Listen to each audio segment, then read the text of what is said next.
ഷുഹൈബ് വധക്കേസ് പ്രതികൾക്ക് തിരിച്ചടി. വിചാരണ കോടതി മാറ്റണമെന്ന ഹർജി തലശ്ശേരി പ്രിൻസിപ്പൽ സെഷൻസ് കോടതി തള്ളി. ഹൈക്കോടതിയെ സമീപിക്കുമെന്ന് പ്രതിഭാഗം അഭിഭാഷകർ വ്യക്തമാക്കുന്നു. CK വിജയനാണ് വിവരങ്ങളുമായി. വിജയൻ, ഷുഹൈബ് വധക്കേസിലെ പ്രതികൾക്ക് തിരിച്ചടി ഉണ്ടാക്കുന്ന നിലപാടാണ് വിചാരണ കോടതിയുടെ ഭാഗത്ത് നിന്ന് ഇപ്പോൾ വരുന്ന വിവരങ്ങൾ എന്താണ്?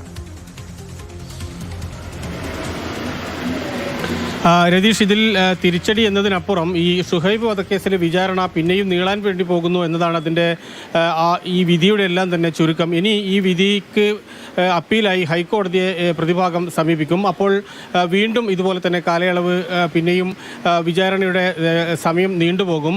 ആത്യന്തികമായി പ്രതികളുടെ എന്താണോ ആഗ്രഹിക്കുന്നത് അത് ഈ വിചാരണ പരമാവധി നീട്ടിക്കൊണ്ടുപോകുക എന്നുള്ളതാണ്. അതിന് കോടതിയിലെ ഓരോ സാങ്കേതികത്വം ഉപയോഗിച്ച് ഈ കാര്യങ്ങൾ ചെയ്യുന്നു എന്നതാണ് വാദിഭാഗത്തിൻ്റെ ആദ്യം മുതൽ തന്നെയുള്ള പരാതി അല്ലെങ്കിൽ അവരോട് ഉന്നയിക്കുന്ന കാര്യം. അത് ഇപ്പോഴും ശരിയാണ് എന്ന് തോന്നുന്ന രീതിയിലേക്കാണ് കാര്യങ്ങൾ പോകുന്നത്. ഈ വിചാരണ നടക്കുന്ന കോടതിയിൽ എന്തെങ്കിലും വലിയ രീതിയിലുള്ള ക്രമക്കേടുകൾ ഉണ്ടായി അല്ലെങ്കിൽ പ്രതികൾക്ക് വിരുദ്ധമായ കാര്യങ്ങൾ ഉണ്ടായി എന്നൊന്നും സ്ഥാപിക്കപ്പെടുന്നില്ല. ഇന്ത്യൻ എവിഡൻസ് ആക്ടിലെ തെളിവെടുപ്പ് വകുപ്പിലെ ചട്ടങ്ങൾ അനുസരിച്ചല്ല ഈ വിചാരണ നടക്കുന്നത് എന്നതായിരുന്നു ആദ്യം മുതൽ തന്നെ ഇവർ ഉന്നയിച്ച കാര്യം.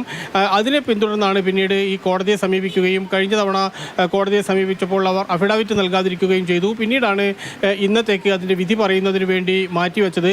ഈ സമയങ്ങളെല്ലാം തന്നെ യഥാർത്ഥത്തിൽ സംഭവിക്കുന്നത് വിചാരണ നീണ്ടുപോകുന്നു എന്നുള്ളതാണ്. അതുതന്നെയാകാം ഒരുപക്ഷെ ഈ പ്രതിഭാഗം ആഗ്രഹിക്കുന്നതും. ഷുഹൈബ് വധക്കേസിലെ വിചാരണ നീണ്ടുപോകുന്നു എന്നതാണ് അതിൻ്റെ യഥാർത്ഥ വസ്തുത. എന്താണ് വിജയൻ റിപ്പോർട്ട് ചെയ്യുന്നത്? ഇപ്പോൾ പ്രതികളുടെ ആവശ്യമാണ് കോടതി തള്ളിയത്. വിചാരണ കോടതി മാറ്റമെന്ന ഹർജിയാണ് തലശ്ശേരി പ്രിൻസിപ്പൽ സെഷൻസ് കോടതി തള്ളിയത് എങ്കിലും അവർ ഹൈക്കോടതിയിലേക്ക് വീണ്ടും പോകാൻ പോവുകയാണ്. അങ്ങനെ വരുമ്പോൾ ഷുഹൈബ് കേസിലെ വിചാരണ നടപടികൾ വൈകുന്നു എന്നതാണ് സാഹചര്യം. എന്താണ് വിജയൻ നൽകിയ വിവരം?